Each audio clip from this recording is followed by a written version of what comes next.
வீட்டில் அம்மா திடீர்னு என்னை கூப்பிட்டாங்கங்க. துணி காய போடுற கிளிப்பு கம்மியாக இருக்குடா, கொஞ்சம் துணிக்கு காய போட கிளிப்பில் உடனே வாங்கிட்டு வான்னு சொன்னாங்கங்க. ஒரு குச்சியை வச்சு உங்களுக்கு ரெடி பண்ணி தரேமான்னு சொல்லிட்டு ஒரு குச்சியை எடுத்துக்கிட்டேன். அது போக கொஞ்சம் ரப்பர் பேண்ட்ஸ் இருந்துச்சுங்க, எடுத்துக்கிட்டேன். இதை வச்சு தான் இன்றைக்கி கிளிப் வந்து செய்ய போகிறோம். ஒரு 7 சென்டிமீட்டர் அளவு இருக்கிற மாதிரி இந்த குச்சியில் வந்து மார்க் பண்ணி விட்டுக்கிட்டேன். இந்த அளவுக்கு வந்து வெட்டினா போதுங்க.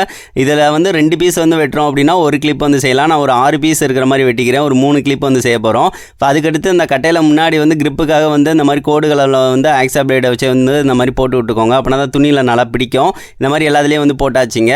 அதுக்கடுத்து இந்த மாதிரி சின்ன பீஸும் வந்து வெட்டி எடுத்துக்கிட்டேன். அதை வந்து இந்த மாதிரி ஃபெவிக்விக் அப்ளை பண்ணி ஒரு கட்டையில் வந்து அதை பாதி அளவுக்கு கொஞ்சம் கீழே இருக்கிற மாதிரி இந்த மாதிரி ஒட்டி விட்ருங்க.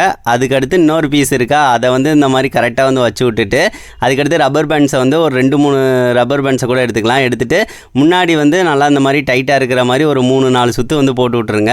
அவ்வளோதாங்க, நம்மளுக்கு கிளிப்பு வந்து ரெடி ஆயிடுச்சு. பார்க்குறதுக்கே ரொம்ப அழகாக இருக்குங்க. நல்லா டைட்டாகவே பிடிக்குதுங்க.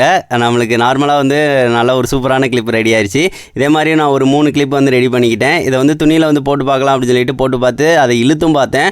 அது அந்த அளவுக்கு வந்து வரவே இல்லைங்க. நல்லா டைட்டாக வந்து பிடிச்சிக்கிருச்சு. இதை வந்து அம்மாட்ட அப்படியே தந்தேங்க.